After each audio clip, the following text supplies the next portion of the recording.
Yeah, my name is David Corliss and I'm the Global Sonic Brand Director. Okay. So tell us about the inspiration behind Sonic Lost Worlds.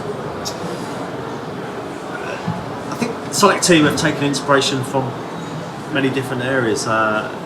You'll see when you play the game they've taken inspiration from some of the classic games like the original Sonic 1, Sonic 2. And that's whether that's in enemy design or whether that's in some of the classic moves like spin dash.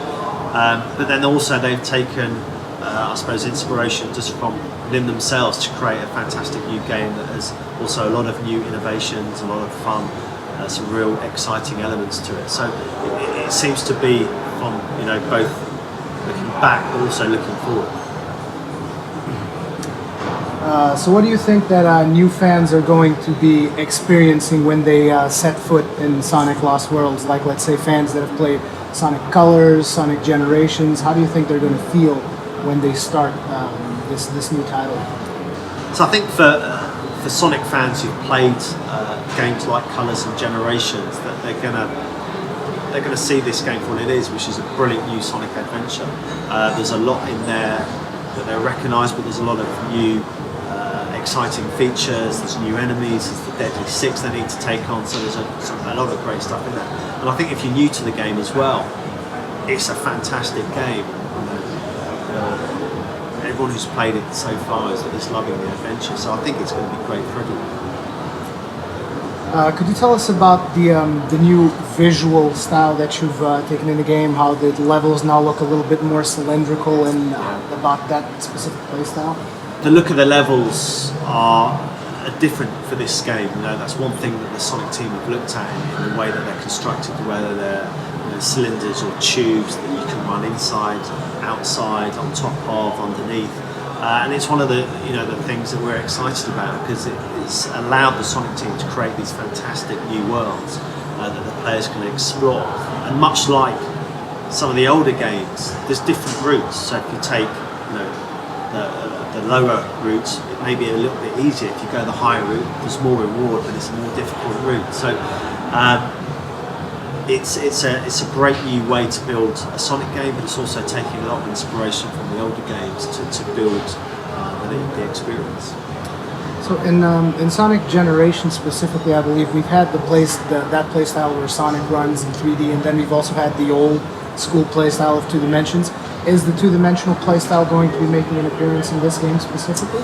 Yeah, the 2D experience is back. There are classic 2D platforming sections within this game, and it's a little like Colors, where you have that nice mix of 3D and 2D elements, and I think there's a real nice balance there with what we've done. So, whether you're an older fan who loves the classic platform action, there's something there for you. If you're a newer fan, it's got the 3D sections as well. So it's a great balance, and we're very happy with how it turned out. So tell me specifically about the parkour mechanics that you showed me earlier.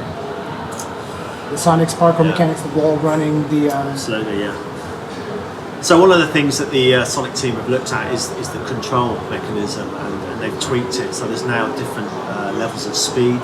There's the normal walk speed, and then there's a mid-run speed, and then there's also this classic spin dash, which is the quickest of the run speeds.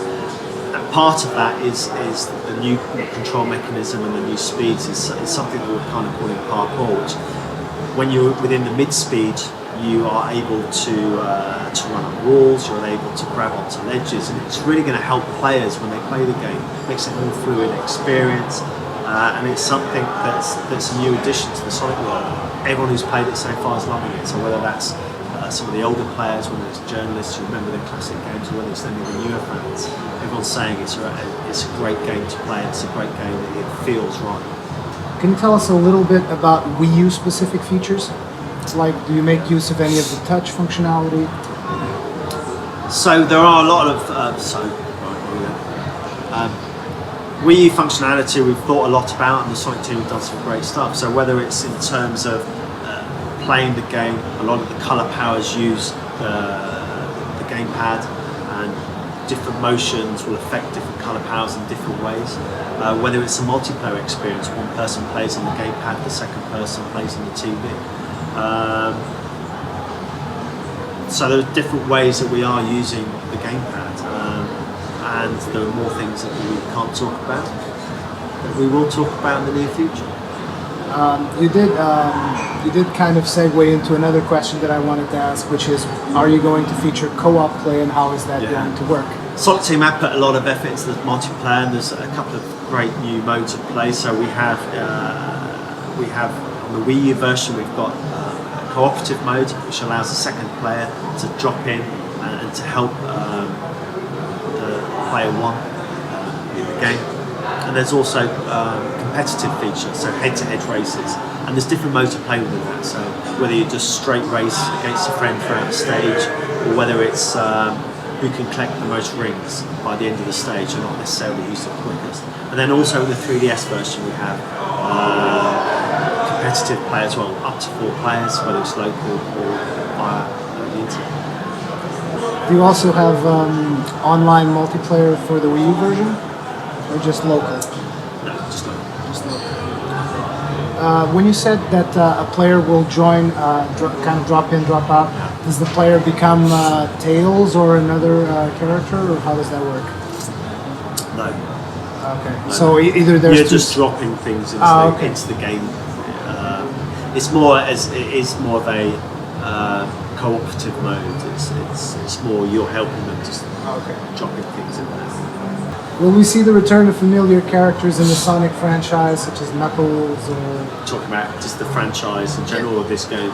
I mean, if we see a return from other games in the franchise, from characters from the other games in the franchise, like Knuckles into this game. Into this game. Yeah. Okay, yeah. So Lost World, absolutely focusing on Sonic, and it's all about Sonic and his battle against these deadly six. Other characters may make an appearance. You'll have to wait and see.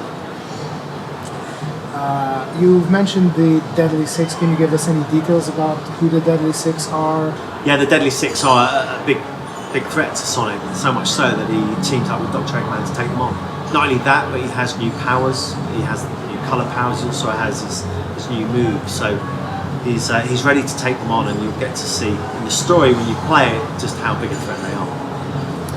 So as a final question, this is more of a personal question because I really liked the Super Sonic that you guys created back in Sonic 2.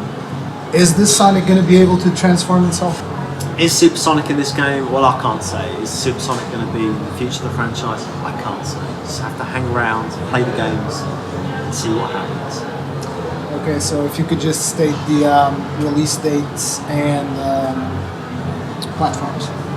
Absolutely. Sonic Lost World will be coming to you on the Wii U 3DS on October the 18th. Go and buy it.